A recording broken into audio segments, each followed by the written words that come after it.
Figure out the best way of distributing the IPs, public IPs, to all those who subscribe to the internet.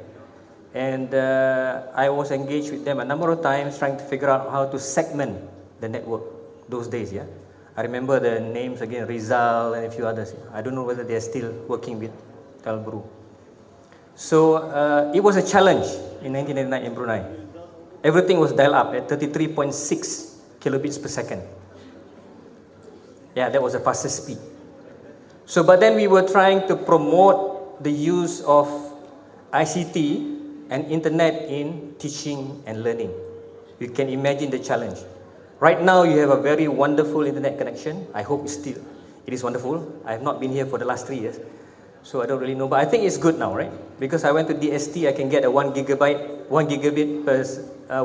line. I say 1 gigabit data transfer, data storage. How do you put it? No, 1 gigabit package, 1 gigabit package, yeah, for 10 ringgit. And it's quite fast, very fast. So with that in mind, I think the session that I'll be introducing to all of you might be workable, might be realizable. And I think when I checked with the police staff that knew me, you have been using the system for a while. Not all of you, a few of you, yeah? So let me just give you a proper, introduction of the topic. The topic that we will be covering on will be facilitating formative assessment and student monitoring on the mobile platform through cloud services. Now I'm sure you're familiar with cloud services, right? You're using, Polytechnic Brunei is using Google Drive and also OneDrive. OneDrive from Microsoft and Google Drive from Google. Yeah? So those are cloud services that allows you to store resources, but there are also apps running on it. You can have add-ons on your Google platform. You can have add-ons on your OneDrive that will allow you to do. They were also struggling in trying to figure out the best way of distributing the IPs, public IPs, to all those who subscribe to the internet. And I was engaged with them a number of times trying to figure out how to segment the network those days. Yeah. I remember the names again, Rizal and a few others. I don't know whether they're still working with Telbru. So it was a challenge in 1999 in Brunei. Everything was dialed up at 33.6 kilobits per second. Yeah, that was the fastest speed. So, but then we were trying to promote the use of ICT and internet in teaching and learning. You can imagine the challenge. Right now, you have a very wonderful internet connection. I hope it is wonderful. I have not been here for the last 3 years, so I don't really know. But I think it's good now, right? Because I went to DST, I can get a 1 gigabit line. I say 1 gigabit data transfer, data storage. How do you put it? No, 1 gigabit package, 1 gigabit package, yeah, for 10 ringgit. And it's quite fast, very fast. So with that in mind, I think the session that I'll be introducing to all of you might be workable, might be realizable. And I think when I checked with the police staff that knew me, you have been using the system for a while. Not all of you, a few of you, yeah? So let me just give you a proper introduction of the topic. The topic that we will be covering on will be facilitating formative assessment and student monitoring on the mobile platform through cloud services. Now I'm sure you're familiar with cloud services, right? You're using, Polytechnic Brunei is using Google Drive and also OneDrive. OneDrive from Microsoft and Google Drive from Google. So those are cloud services that allows you to store resources, but there are also apps running on it. You can have add-ons on your Google platform. You can have add-ons on your OneDrive that will allow you to do many other things. And among them is facilitating formative assessment.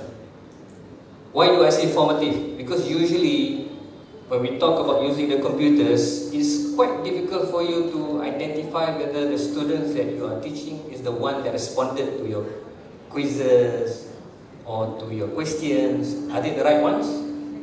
So when you talk about formative, it's more like assessing whether they have understood rather than grading them. Because if you grade them, you must have a much more rigorous and rigid monitoring to see that the right students are doing it. Usually when you talk about that type of assessment, it's going to be summative rather than formative. And being a teacher, I'm sure you are well aware of the two differences. Yeah. So in our session, let me look at the preliminaries. I've given you who am I, what is the topic, told you, right? And then, what is the context of the topic presentation? We're talking about mobile learning and innovation in the classroom, formative assessment. Mobile learning, as mentioned by our speaker, is either you use it on the mobile platform, or really you're using it in a way that allows flexibility in learning. The learner is moving with the mobile platform, right? Or you have, I remember this morning, up to 3 levels, right? And I had it in a theoretical form, but I should be appreciative to Dr. Bergrum of your introduction this morning. They're very relevant to what you're going to do. Yeah. So that's the context. Yeah. But unfortunately, because of the nature of formative assessment, it could be rather informal in this context. And usually, it's not to grade, but to assess whether the student has mastered whatever that you want to deliver to them. The mastery of the content delivery, yeah? That's the mastery. So now, because this is a big crowd, we can straight away try. Mine is a workshop. I'm not a presenter. I'm a workshop facilitator. So it has to be very activity-based. Okay? So the first thing is, who are you? So that I know the kind of cohort that I am faced with. So how do we deal with this? Don't tell me you're going to introduce you one by one. Yeah? It's going to take the whole evening to do that, right? So what I would like you to do is to, let me just quickly open up a site. Can you open up your handphones, right? And get to that site and fill in the information. I'll get the information straight away, who you are. That's going to be about less than 5 minutes. So if you punch in that address, you'll be given a survey form, and you have to fill up your name. Yeah, I will give you the first experience straight away. Yeah? Just punch in that address.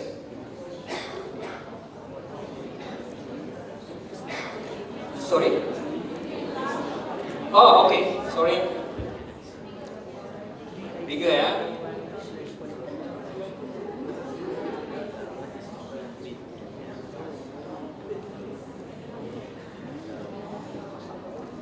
Big enough?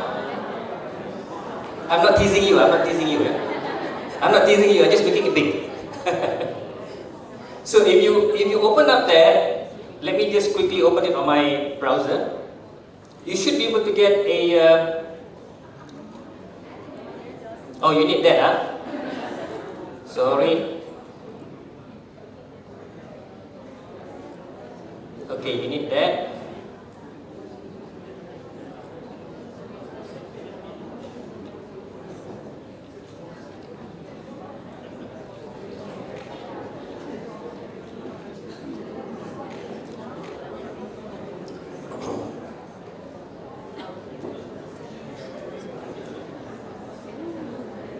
Okay, you will get a workshop survey, yeah? There you are. So once you fill out this information, I will know who you are. But you need to use your mobile phones to do that, yeah? So that's your first entry into the mobile platform, yeah?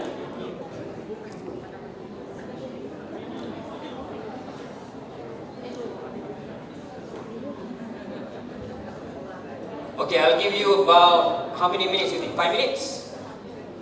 3 minutes is enough?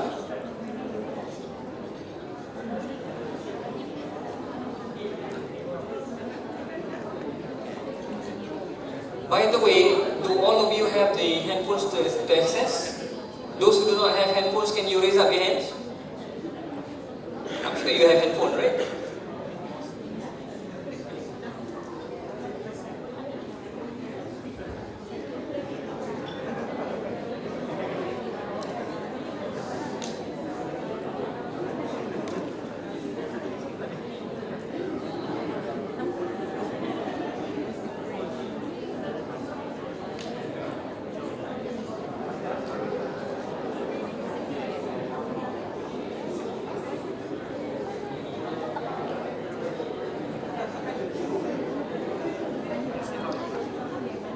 So I'm searching for responses. I have Jackie Chan. Whoa, Mr. Jackie Chan, who are you? Jackie Chan is here? Mr. Wafi Lamid. Who's Mr. Wafi Lamid? Ah, okay. Can you stand up so that I know? Wafi Lamid. I have Sylvester. That's a nice name. Sylvester, yeah. No, random, yeah. I'm not gonna ask for everybody. Yeah, it's a random choice.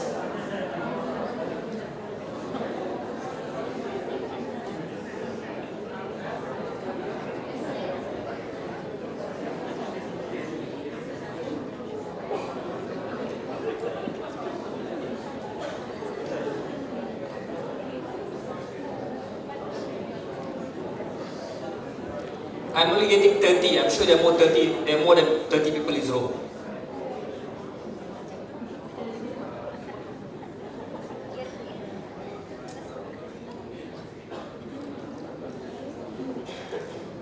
So this is a form of formative assessment as well. I can assess what are your levels now before you undergo your program. And after this, I can assess to see whether you understood the contents at any level.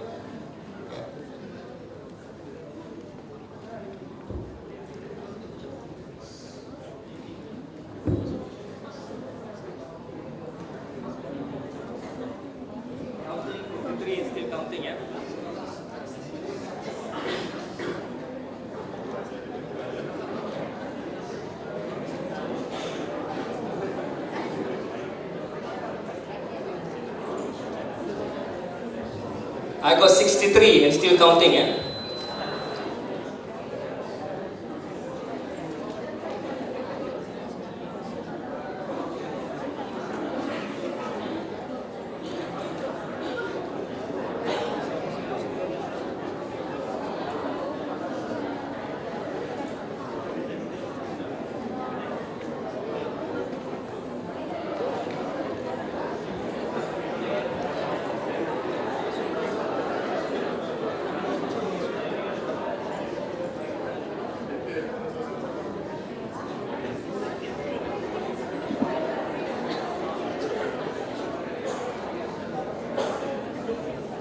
Now straight away from my cohort, I can identify that out of the 63 just now, basically a lot of you, 57% are about 21 to 30 years old. Not the same middle ages, quite in your, quite young, yeah? And very few senior personnel. Very few.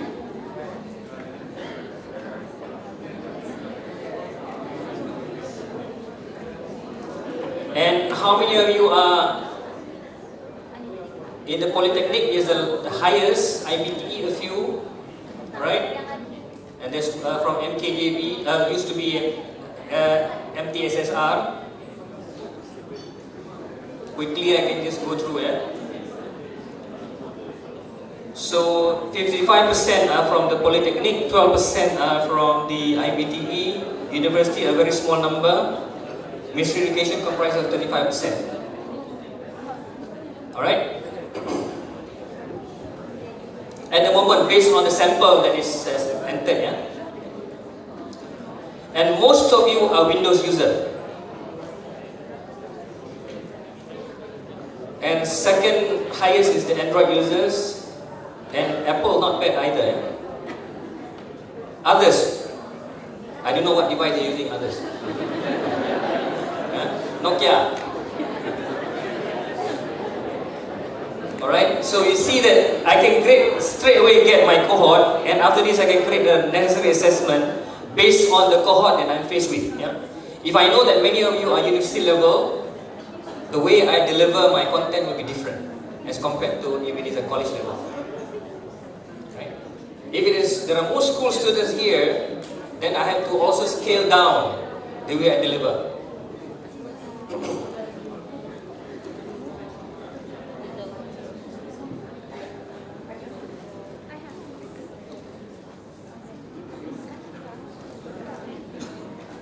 88%, more than 88% are using Google Drive. We are very lucky Microsoft is not here. Are they? Otherwise, we're lucky Microsoft is not here. Yeah? Although I must say I'm also a Microsoft faculty member. But I don't use Microsoft all the time.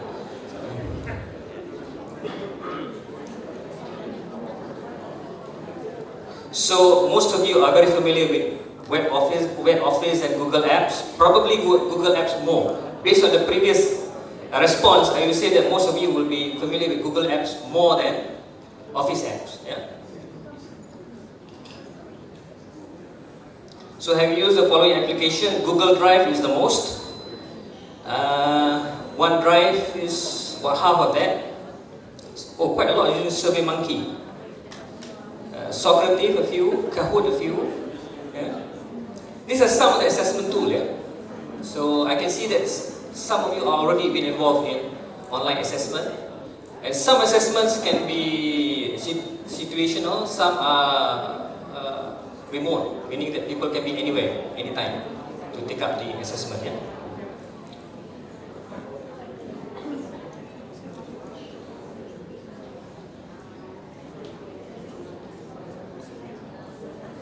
So many of you are very confident this is a standard normal curve.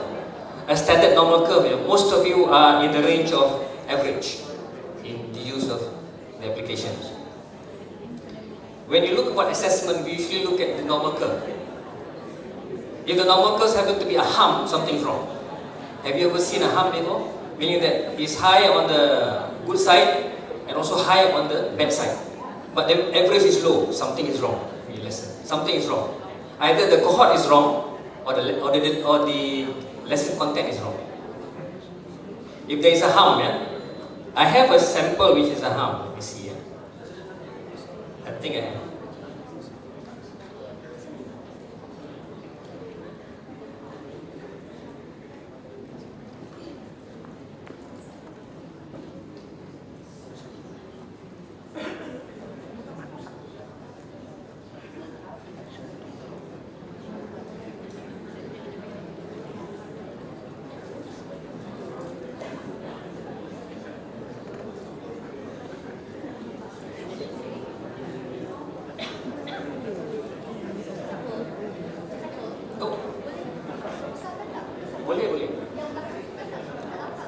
Alright, I can increase it. Unfortunately, if you increase it, some of the information will be lost. Yeah. So I got to pen. I got a pen. Yeah. So anyway, I'm just doing this to give you a feel of what I'm going to touch after this. This is just a feel of what I want to touch. So what I'm going to do is, after this we're going to look at some samples. This is just a survey, it's not an assessment yet. But usually what we do in training, we have a pre-workshop survey, then we'll conduct the lesson, then we can have several, formative assessment in between to assess whether the topic number 1 that you do is okay or not. Then after that, as you go to topic number 2, you have another quiz or survey or whatever not, to get a feel of whether students are really mastering or following you. So I'm just giving you a feel. As opposed to normal presentation, you just present and present and present, but then you don't have the feel of what you want to learn. So that is what I'm doing now. Okay? So what we will do, now you have a feel, right? But I have an idea as well as who are my cohort, who are they? Right? And I can also have a spreadsheet. Ooh. Okay, let me just maybe holding this is causing me a problem.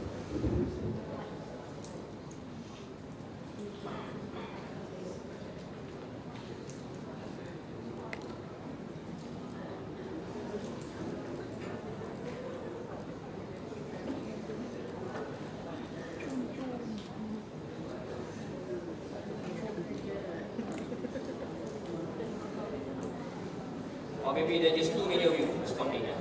127 responses. Yeah. So I'll just create a spreadsheet from this. Now I can see the So whatever assessment that you do later on, you can all store in a spreadsheet and use the spreadsheet to analyze. So here you are, very small, because there's too many information.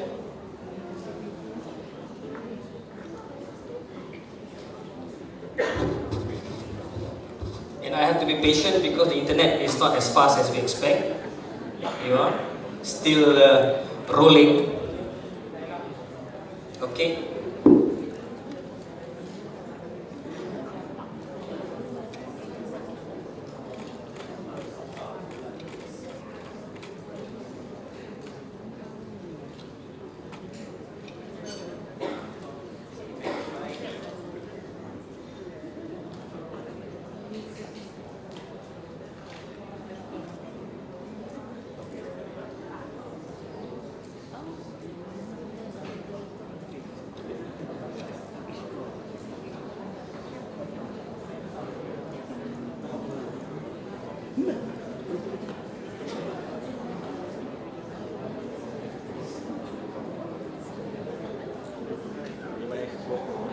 Now I can see all the names here. Yeah? The challenge you should note is the number of audience. Because the internet line will slow down. We have 127 so far, right? Here, and these are all your names. You can't even see them yet because it's downloading. But you can get all the data all stored in spreadsheet form like this. You can export into a CSV file, comma separated values. If you know databases, and can use database to manage them, or to convert it to an Excel file. Right? This is Google Sheet, yeah? Spreadsheet. So I have Jackie Chan here, and many more. Is there a real name, or somebody just put a name? Jackie Chan. Is there a real Jackie Chan here? No.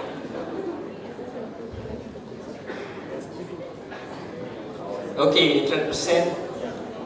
Okay, enough with that example, yeah? I already have your data.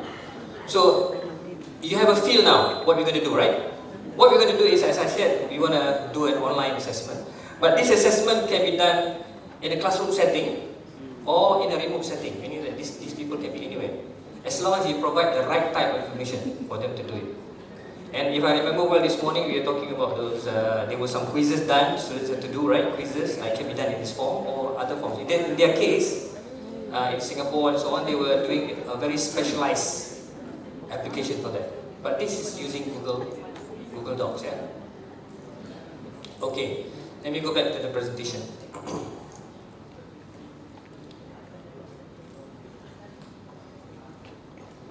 So that done.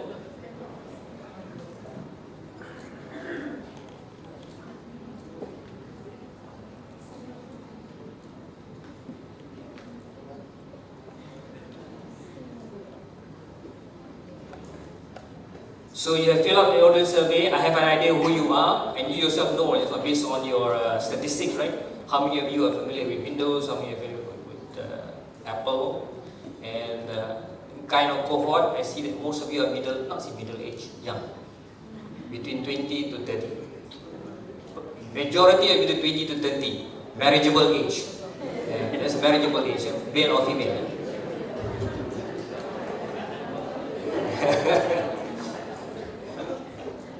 Okay, so when I discuss the points just now, you can see the percentage of male and female as well, which I didn't show. It's all in there. You can see majority are from poly just now, right? Majority of you are from poly. Mostly, I did not check that just now. It was in there. If I look at statistics, it will be in there.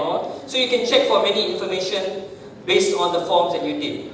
But the forms were done on a mobile device, your handphones. And the students did not be in your class. Meaning that if you start your class at the beginning of the semester, you don't have to bother. You just write to them an email or send to them a note or a Twitter or send to them a WhatsApp message. Kindly access to their website, remember? And fill out your information. So when they come to class the next day or maybe the next week or so, you have an idea of the kind of students that you'll be meeting. And therefore you can create a pre-assessment. Now, I have a very big challenge when we were in the Polytechnic in Malaysia, because Polytechnic in Malaysia receives students that are those who fail to get entry into universities. Okay, and that what do you think that will imply? What does that imply? It implies that they are the ones that are slightly below the standard of universities. So we have to do an evaluation, especially in engineering courses, to see whether they can do percentages, they can do fractions, they can do simple additions and subtraction, multiplication. You'll be surprised to know that many of them don't know how to do addition of fractions. Half plus half is what? 2/4. Half plus half is 2/4, and you expect these people to do engineering. So what they do is they do paper-based assessment. The very first day the students get into the polytechnic, they will do a paper-based assessment to check. They found out that ratios they are very weak in, fractions they are very weak in, right? Percentages they are very weak in. Sometimes they don't understand that 50% of half is how much? Or 50% of 50%. They will know 50% of 100. 50% of 100 they will know is 50. But what is 50% of 50%? You start to get confused. Okay, so we have to do some kind of preliminary assessment to see how they fare before they begin the course. So it's part of a formative assessment, yeah? So I would like to bring you to this paper, Viewing Mobile Learning from a Pedagogical Perspective. It's published in the Journal of Research in Learning Technology, Volume 20 by Matthew Kernier, Sandra Shuka, Kevin Burden, and Peter Aubosona. I'm not sure to pronounce. So what they have suggested is that they suggested that learning is affected and modified by tools used for learning. That means we have a tool, we can modify the learning to fit the tools. Reciprocally, the learning tools are modified by ways that they are used for learning. For example, we know about Google Docs, we know about Google Forms, we know about Microsoft Excel survey, we know about Microsoft Form. Unfortunately, Microsoft Form is chargeable, subscribe. I couldn't get it. Okay, so I got Google Form. Google Form is free. Alright? So I got Google Form, meaning that we convert Google Form is a form tool into an assessment tool. What I'm saying is that learning is affected and modified by tools because you have tools for learning. But then you can also use standard tools to be modified for learning. Right? The other way around can be done. So I'm using this as one of the concepts in applying Google to create assessment tool. Yeah? And then they mentioned that M-learning has a potential to transcend spatial and temporal restrictions, overcoming the need to tie particular activities to particular places or particular times. I think this is mentioned a lot this morning. Yeah, and there's a framework for it. There are levels of participation.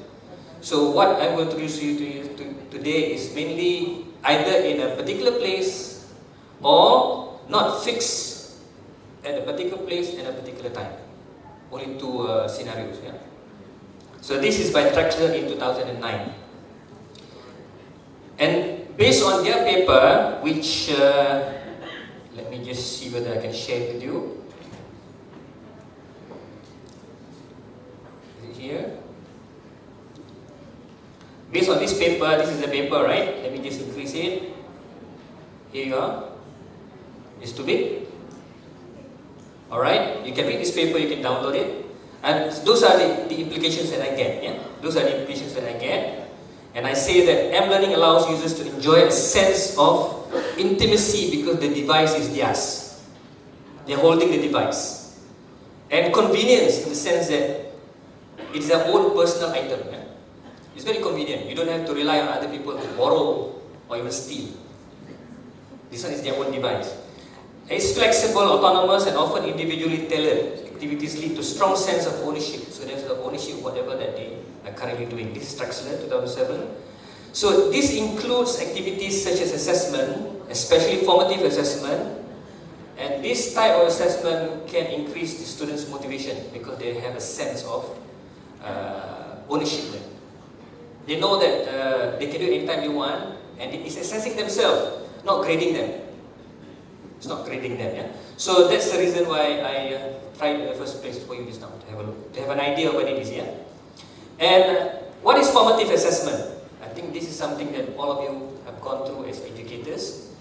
It's basically an assessment, not to put a grade, but to collect evidence or data on how students are understanding your content, the one that you're delivering. Usually, you can take up as observations, you can observe them, you can check for understanding by asking them to do things, asking questions randomly in class, right? Sometimes round robin, meaning everybody has to answer. Sometimes no. Previously, during our time, is you cannot answer, you stand up. Then after a while, you ask again. You can answer, sit down. Those are traditional method, yeah. Okay, but now we can do it other ways. You can also use quizzes, yeah, quizzes to try to get formative input of how they've been faring in the class. So the implication to the student environment before is the traditional ones. They're very serious. I remember this is in the polytechnic in Malaysia. I don't expect it to happen in this polytechnic here, because you're already evolving in a modern time. Previously in the Polytechnic in Malaysia, the one that I work with, if students cannot respond to some of the questions, they have to stand on the desk. It's like a school environment. No, first you stand up.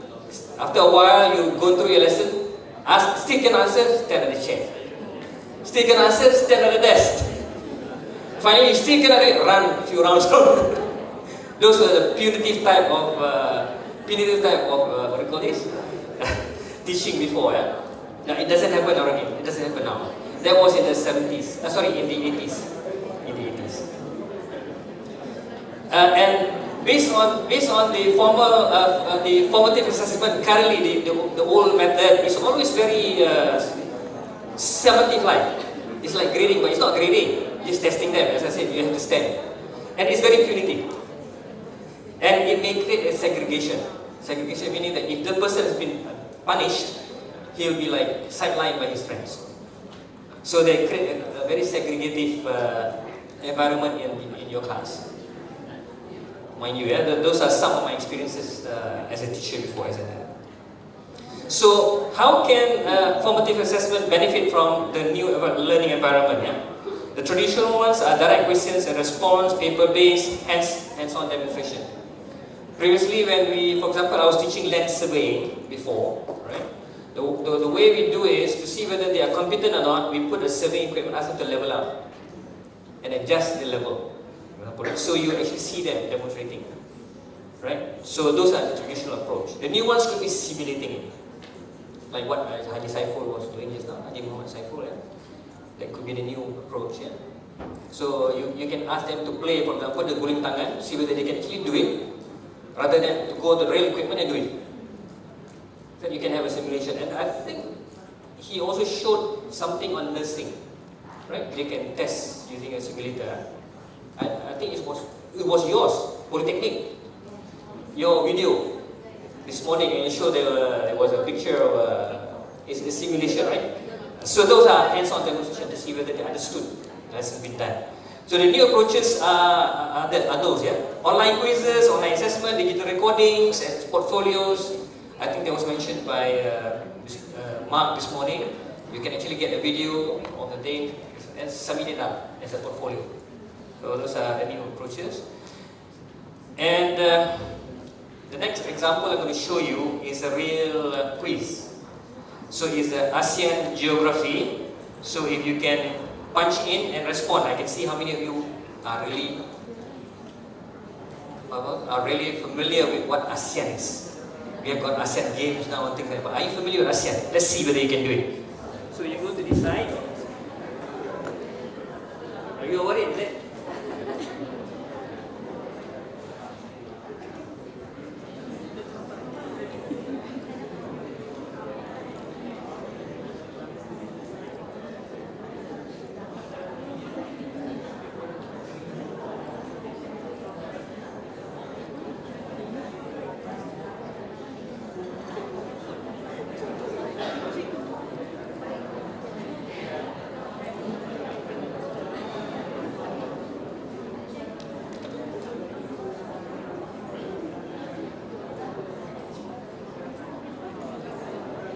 Okay, the next one is this, yeah?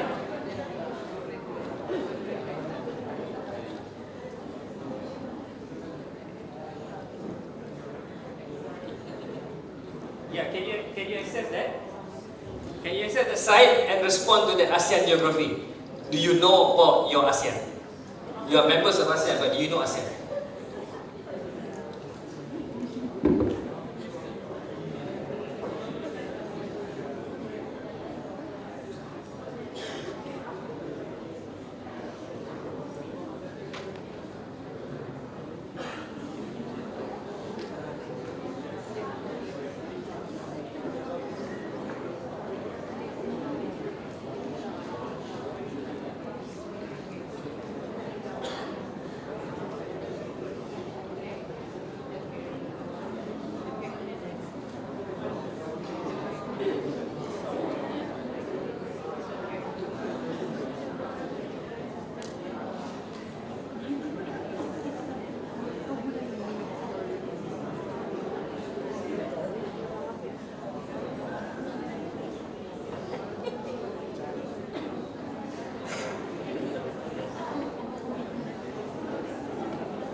Right?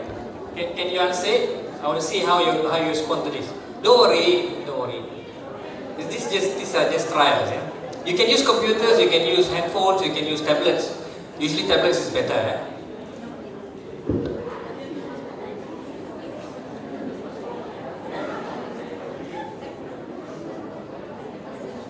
Sudah? You dah?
Okay.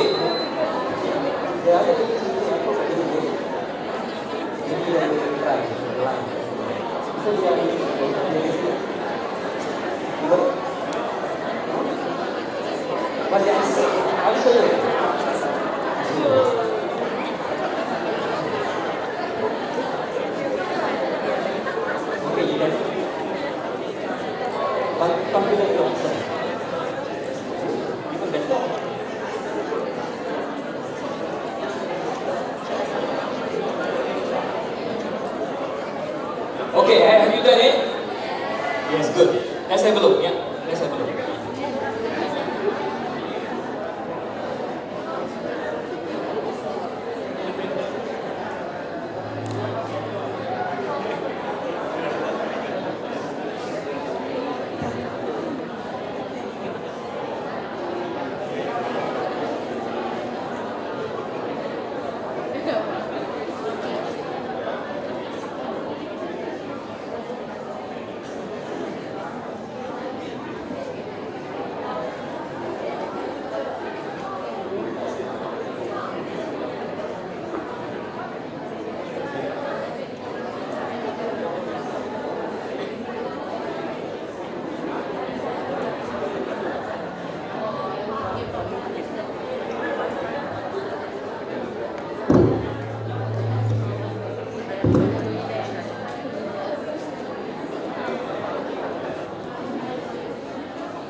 Okay, Jailani, who's this? Mr. Fauzan, sorry, Mr. Fauzan. Okay. You have scored all. Meaning that you've got 6 over 6 points. Mr. Fauzan, yeah? Next one. Actually, you can actually see your score from your own. Click, see the score. You can see your score. And this is 2 out of 6. Ooh. Azu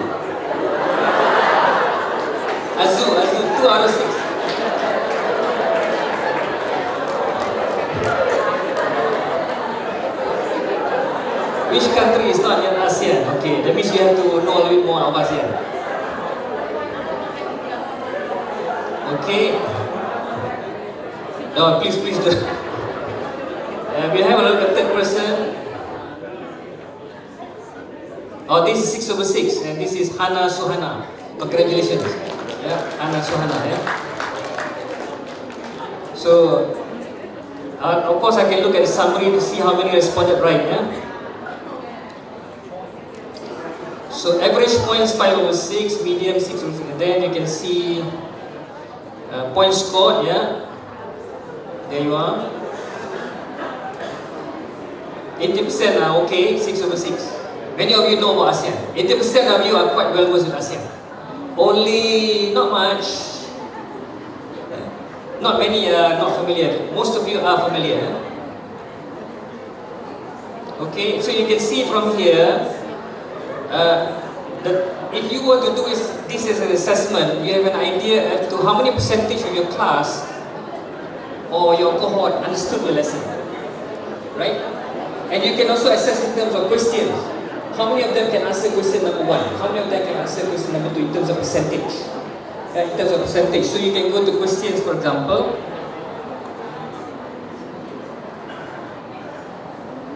There you are. Azu and so on. So you can see them here right straight away. Yeah? Okay. And many more. Yeah? So what I've just shared with you is the ability to do quick quizzes anywhere. It could be in class or it could be outside class if you have a fixed predetermined time and you have an idea whether your student have understood the lesson that you deliver. And the lesson can be either through a remote teaching via video, and then there's the answers. I have a sample here, but when I look at the time, it's already 4 o'clock. I may not go to that sample. It's a video example here. You all don't have to feel this. I'll show you an example slide. Yeah? Then we'll go straight away into the workshop to see the steps in creating search and assessment for your cohort, your students. How do you create it? What are the steps? And what are the things you need? Okay? I'm going to go to this one, which is a video example. What you can do in this type of assessment is, you have a video example that explains. You don't have to get to this assessment because I think time is short. Yeah? I prepare a lot more so that it gets engaged at the time. But for the look of it, we don't have. So you can have a video being played first, like this. All questions refer to the video illustration below. Please click on the video to view before answering. Meaning that you can include a multimodal way of delivering your question. Not just by questions. You can also put a video, a picture, and you can ask students about those. So for example here, I can click on here. Sorry. I got to try it first. This is how it's going to appear. Okay. The video is going to come out. And then you have to play the video. It's a YouTube video. So you play it. Alright?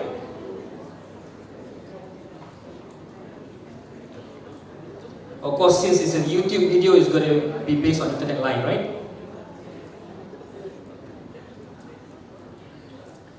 Okay, unfortunately I got to change the sound setting. Playback device, just put it on speakers.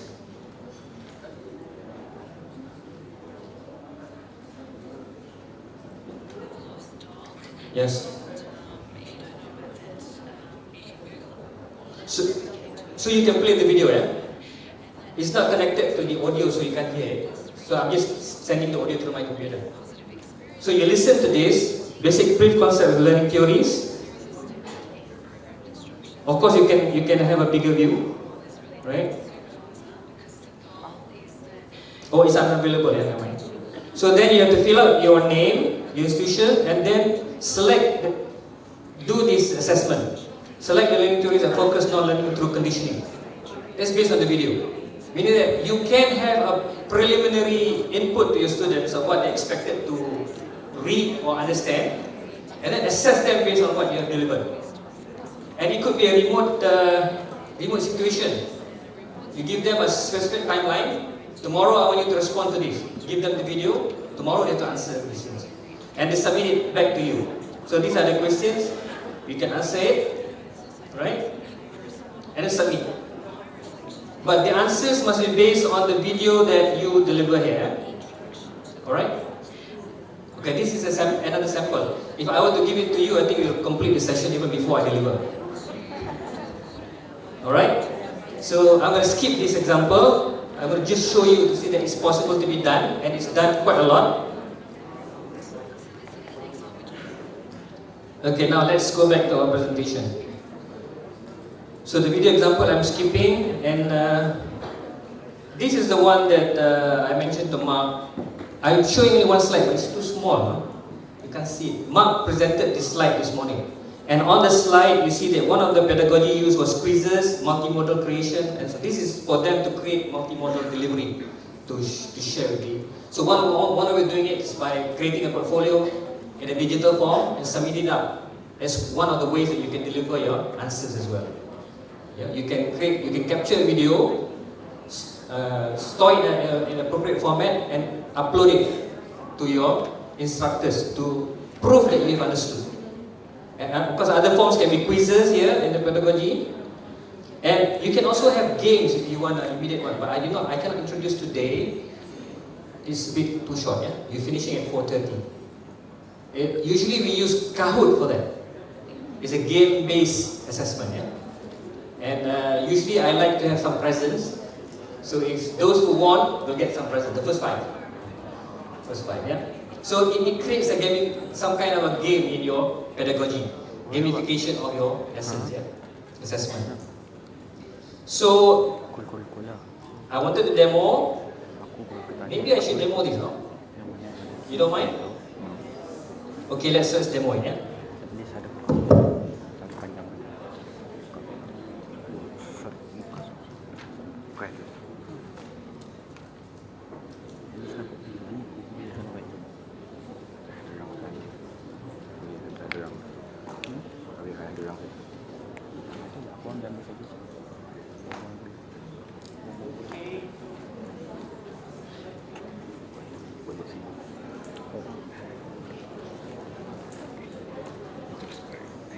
This is another assessment tool, apps, that you can get online. It's free, and you can use it in class if you want to have some kind of competition between your students in answering your questions.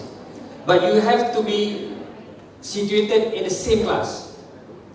This is a slightly different type of, it's just using mobile device.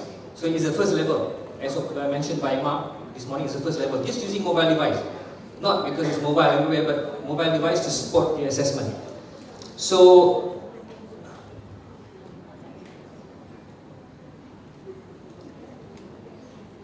let's look at my Kahoots. I have only one created for you. And it's also about ASEAN, because I'm in ASEAN. Yeah? Okay, so this is the quiz. There are 5 questions, alright? Now let's play this.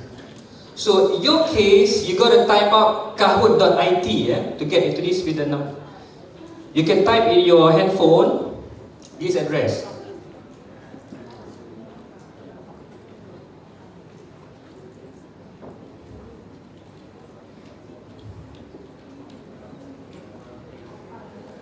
Kahoot.it, yeah?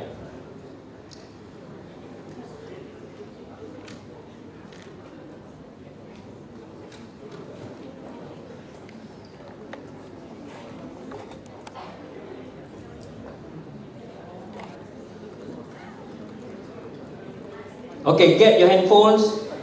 If you type kahoot.it, okay, you must punch in this number. Type kahoot.it, yeah? Can you get to the site? Type kahoot.it. If you're using computer, type kahoot.it. Now 17 players are logged on. You can see the numbers are increasing. 19 players, 20 players, 21.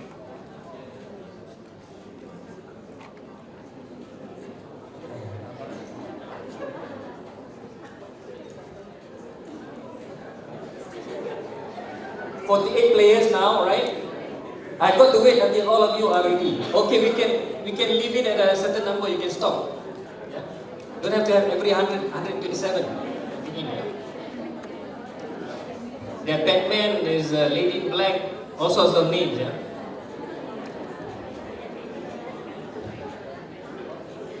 Zorro, Fiza, and all are coming in. This is a game-based assessment, yeah? Using game. Yeah?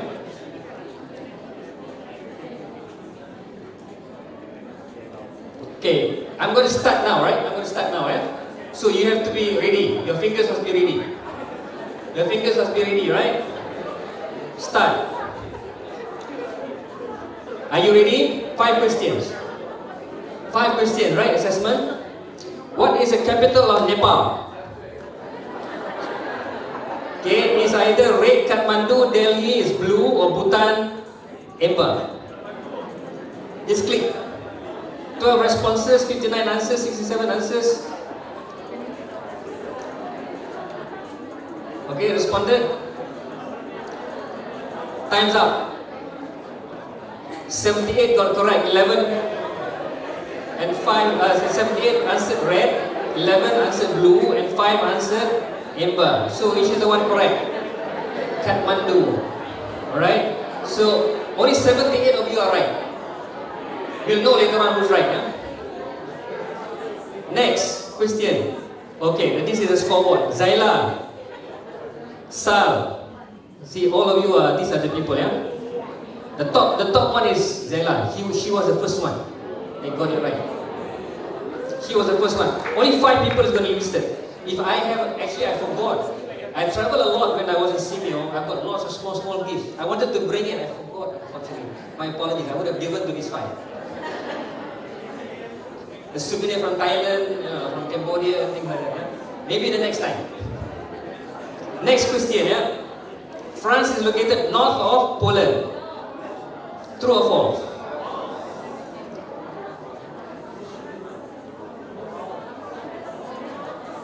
Okay, true or false? Yeah. You have only 21 seconds. 87 answers, 90 answers, 91.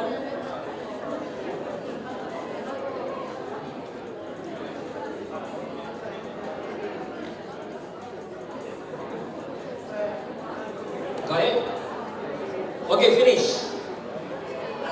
Alright, the people who answered false are 87 and 15 do not know where France is.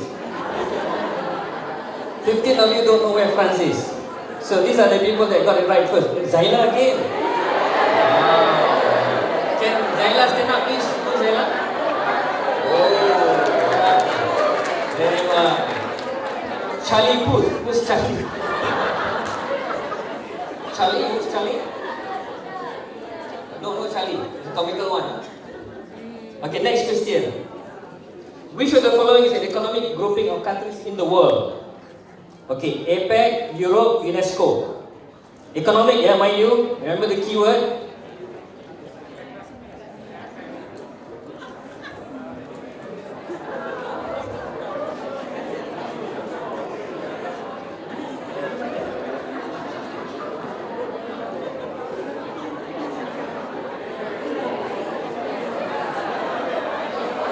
Okay, 71 of you got say APEC.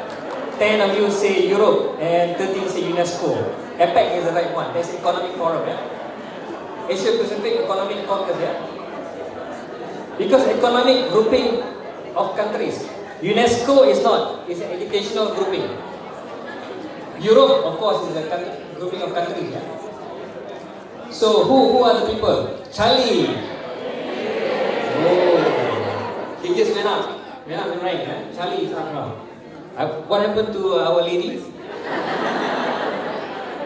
So you are not very familiar with this kind of grouping. So you can go on and on. I'm not gonna go too much. Huh? You want some more? Okay, let's just go on.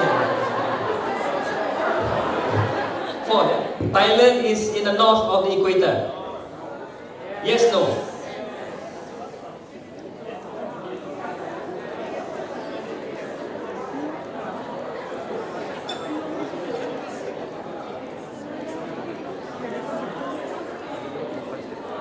Okay, 5 more seconds. 3, 2, 1. 101 answers that I received. 87 are right. 14 still do not know where Thailand is. Which is unaccepted. So next, Charlie again. Whoa. Can I know who Charlie is, please? Who's Charlie? Charlie Ulang eh? I don't know who's Charlie, but Charlie Ulang. Who's Charlie? Huh? You? Okay, never mind. Okay, last one. Now tomorrow I think Jaya will be touching a lot more on this. I'm just showing you as an example, yeah. Okay, this is going to be a difficult one. What is the capital of Myanmar? Naypyidaw, Yangon, or Mandalay?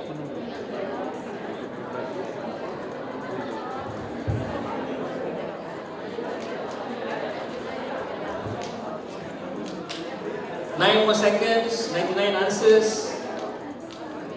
Only 99 people, 100 people, 101. Okay, only 101. And only 8 got right. You don't know where Myanmar, you don't know about Myanmar. Many of you answered Yangon, which was right many years ago. That was right many years ago. But now the new capital is Naypyidaw. Okay, now you know, you're ASEAN, yeah? Alright? So I'm not going to touch more. I'm going to leave it to Jaya tomorrow. She can explain more. Okay, right? Alright? Now, there are many more. You can convert those into a spreadsheet. Those data can be stored in a spreadsheet. The one that you answered. You can see which one answered who. Who answered what. But I'm not going to touch because of time. So let's get back to what we're going to do. So the innovative approach that you saw just now is both on a mobile platform and innovative. It's a mobile and it's also very innovative. And you see that you are all excited.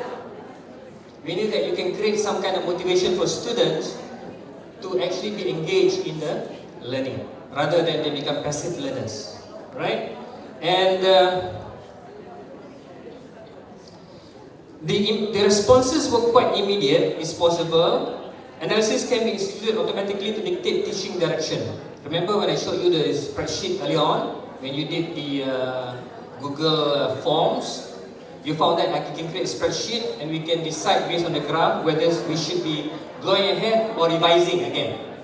If they're weak, then we revise again. Yeah?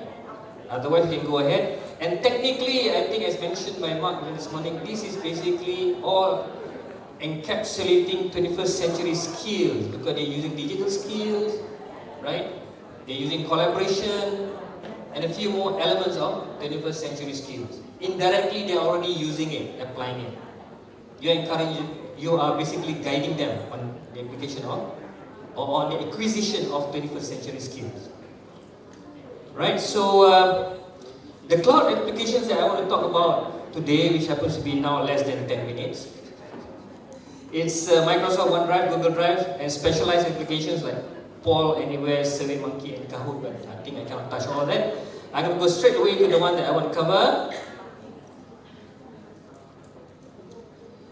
These are the choices that you can use to creating the kind of survey that you saw just now, or assessment. You can use Excel survey, you can use Google Form, Kahoot you use. There's another one called Socrative.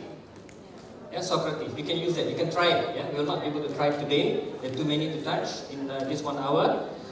So within this short workshop, I was hoping that I can create a survey to monitor students and create some sample quizzes. But from the looks of time, I can only probably show you how. You might not be able to be involved in a participatory mode. I was expecting you to do it, but I don't think so it's possible now with the time. Really? Oh, that's good. Are they okay? The boss is okay. I'm alright, yeah? So requirements. Requirements for all these top activities. You need to have internet access. I think it's okay here. You have to have mobile device for web access. You have to have computers. Computers is more convenient for development. But accessing can be in mobile platform. But to develop is much better that you have a computer. Otherwise it's going to be quite difficult. You must have accounts on OneDrive and Google Drive. And from your assessment just now, the pre-assessment that we have, I see about more than 80% of you have got Google Drive accounts. So you have no problems. Yeah. And some of you will have OneDrive, but we're not using OneDrive today, so no issue. Yeah, but if you want to use Excel Survey or Microsoft Forms, then you have to have OneDrive. Familiarity with Excel and Google Sheet, yeah? Meaning the spreadsheet. Alright, so I think many of you have this. Most of the courses are conducting it now. So there's requirements. And there are 3 processes involved in creating an assessment for mobile platform. Yeah? These 3 processes: creation, collection, and making an analysis. And all of those are available within the app that you saw this morning. You saw just now. Remember just now you were accessing it. So you can create, you can collect the data through a spreadsheet, and from that you can also analyze, as I show you just now, right? Now the next step is, first step is creation. How do you create one? A few of you may have known it. I'm sure that a few of you may know how to do it. But I'll just show you a quick way of developing a first assessment through Google Form. So the platform I'm going to use is in the cloud is called Google Drive. And one of the apps that I'm going to use under Google Drive will be Google Form. Okay? Shall I begin? Alright, you have a look, and if you want to try, go ahead. Yeah? So of course you need to have internet access.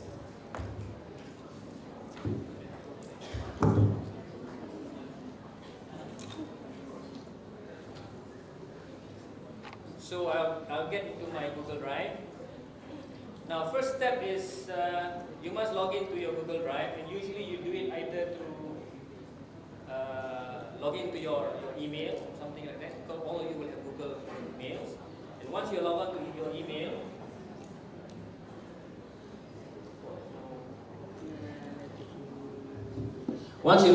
Google Mail, then you see these apps control at the end here. Yeah?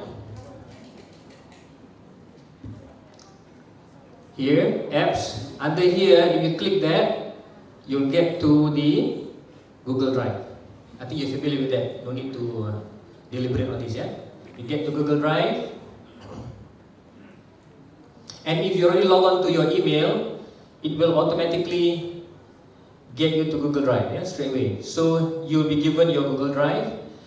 And the app that you use for creating assessment or surveys in Google is the Google Forms. You can get it under New. And then if you browse down the menu, there's none here, but it's under the More tab. Here you can see Google Form. Alright, Google Form.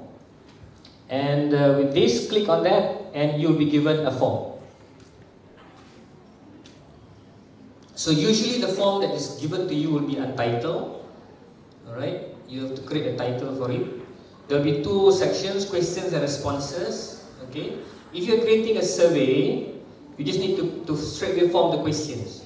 But if you're creating a quiz, you may have to configure this to be a quiz. Let's just put something on first. Let's say this is assessment 1, yeah? Just type assessment 1 in the title. Assessment 1. Okay, there's a form description. You can describe what this form is all about. No need to put here to be quick. And if you click the untitled form here, it should follow your title there. So you just enter something here, it will follow on the top, yeah? And you can put your questions now. Now when you want to put your questions, you have a choice. That's where it becomes very useful. You can either put short answers, paragraph. Alright, let me just increase that. Huh?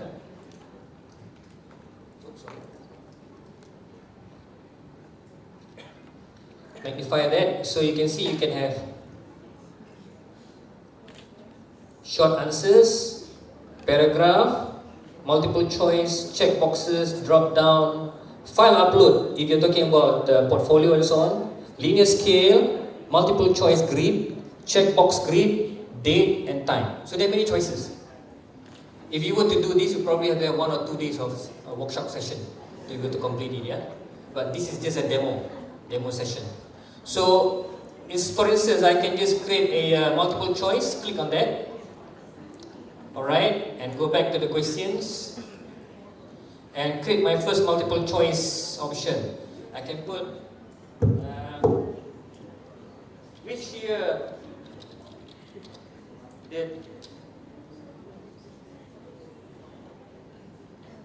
Which year was the inception of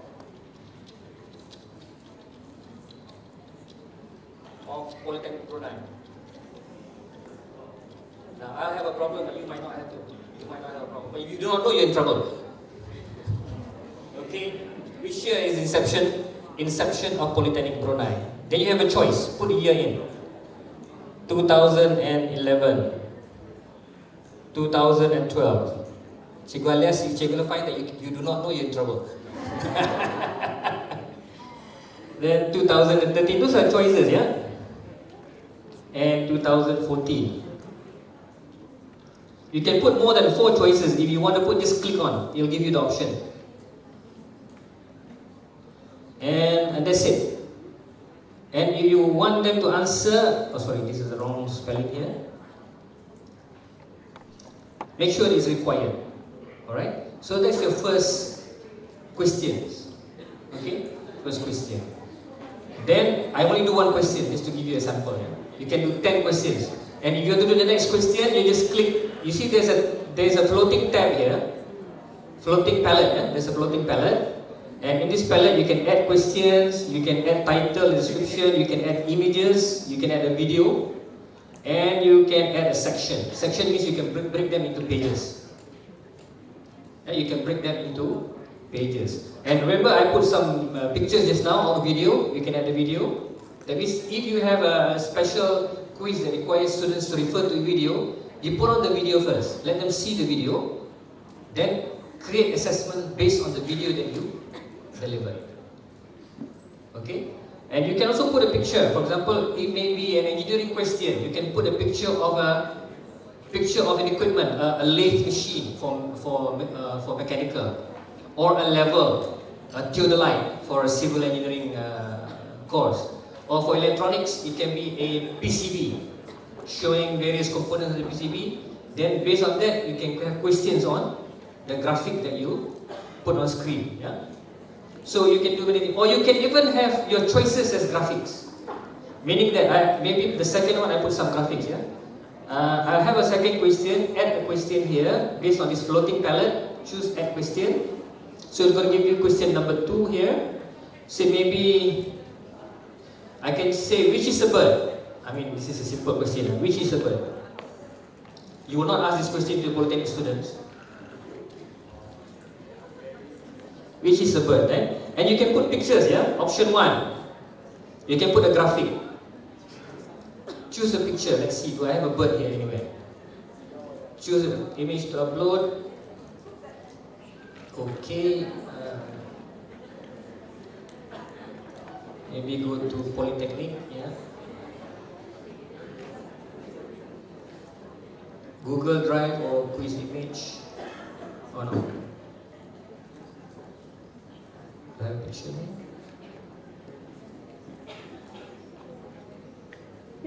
here. So I can put this picture first, a sheet, open, upload. Please upload the sheet, yeah?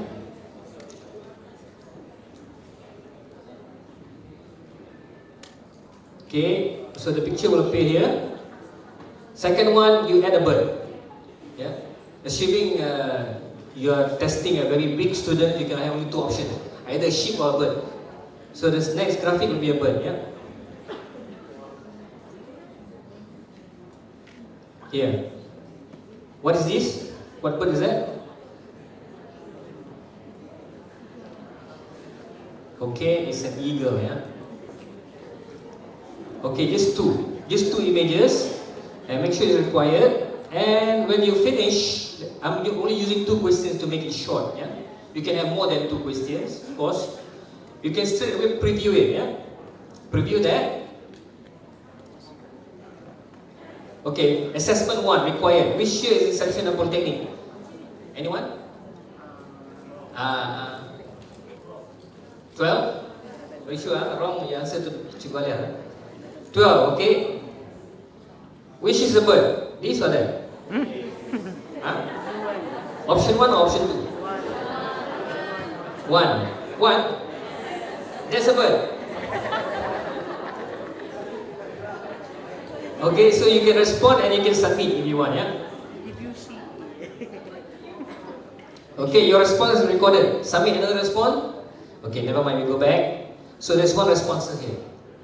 So you can click on the response to see straight away. 100, there's only one person, so 100% responded. 20, you can see that, which is the bird, there's 100% response. Individual, only one, yeah? He responded 2012 and a sheep. Yeah? I think 2012 is correct. I remember as if around 2012 it started, because Chigalias, I was working for Chigalias before. Yeah. So it was during that time we were discussing the poly. Okay, of course we can go back to question. Alright. And still go back to preview and answer again, yeah? No harm. Again, 2012, and this time make it right. Option 2 and submit. Yeah. So you can see that as you submit, when you look back at your development page, you can see responses has increased. So the more response you get it an immediate response straight away. So students need not be in your class, it can be anywhere. Yeah? But if you do that, you must have a special timeline, which we can do here. Yeah? So here responses, you can see based on the responses. Okay, these are the responses for individual. Number 1, 2012 and sheep. Number 2,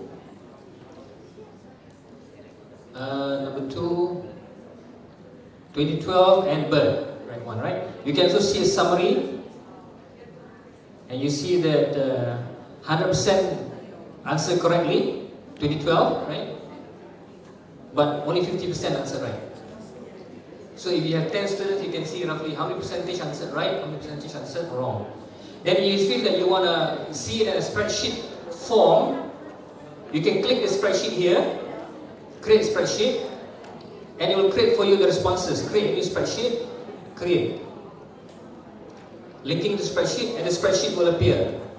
You can see that which year is accepted. There are 2 responses. Okay. Okay, still working there. Okay, 2 responses.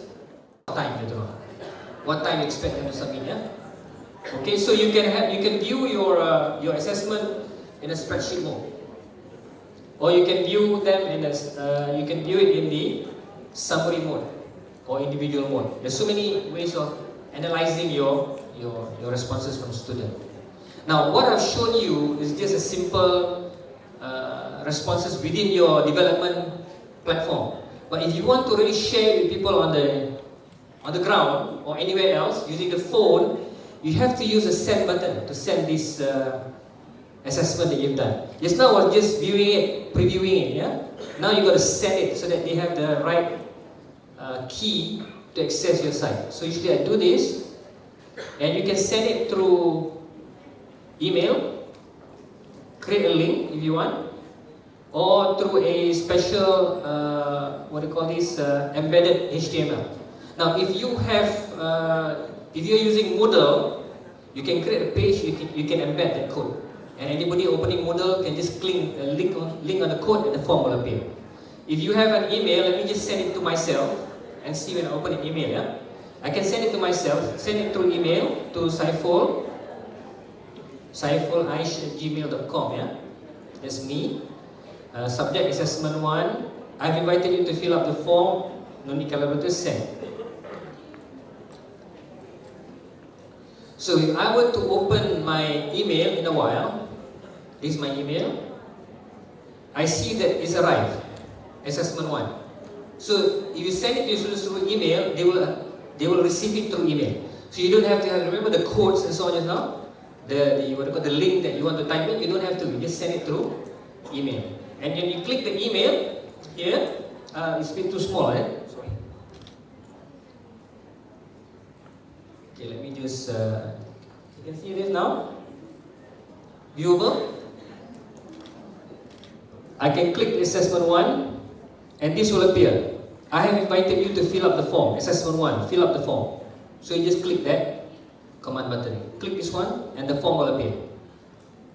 From the email, eh? That's easiest to send to your student. And the assessment is here. If I were to respond now, let's say put the wrong one here, 2013, the right one here, and submit.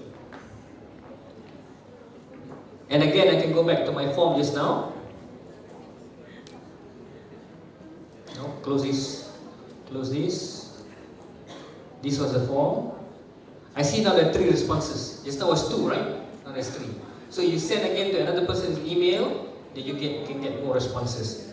Then you can assess the summary to see how many get right. So 1/3, that means just me just now, got the wrong dates. Yeah, 2/3 got the right date. And this one, also 1 person got the wrong date and 2 persons got the right one. Not right date, right picture. And 2 person right picture, 1 person wrong picture. So when you look at the processes now, creation is 1. So when you look back at the PowerPoint, we just did creation. And when we do the send, it was collection. When you send it, you are collecting the data. The more people respond to it, you are collecting it. And analysis is by looking at the page that you create. The moment you look at the page you create, you can analyze it, individual or summary. But then you have the ability to be able to look at the spreadsheet as well. And therefore you can collect who respond what, who answered what, yeah? Right? For example, the first person answered that, second person answered that, and third person answered that. Okay? Now that is, in a nutshell, that's how simple it is. Any questions that you have? My actual plan originally was to have you to do it here. But I think time is constrained now, so I introduce it to you, and I'm sure that you can try it after this. Now, to try it, there's some prerequisites. Yeah? Number 1, you must have internet access. Remember just now? Number 2, you must have a Google account, which all of you have. Number 3, you must connect to your Google Drive and access Google Forms. Number 4, create the forms. Number 5, send it for data collection. And number 6, assess it through your summary and individual responses. Okay? That's in a nutshell, to quickly wrap up. Okay, I think I will stop at that. I can go more, but I think that should be enough as an introduction to assessment, right? You can see the impact when we did in class. Kahoot is the same. If you do Kahoot, it's much simpler than this. But unfortunately, Kahoot is only applicable in a classroom situation because you need to project the questions. Kahoot, you have to project the questions, right? This one, you don't have to project. You just send it. The videos are sent, the pictures are sent, the questions are also responded. The questions are also responded individually on their own, at their own place. But Kahoot, you have to project it on screen. There's a time limit and they have to respond based on the teacher's speed.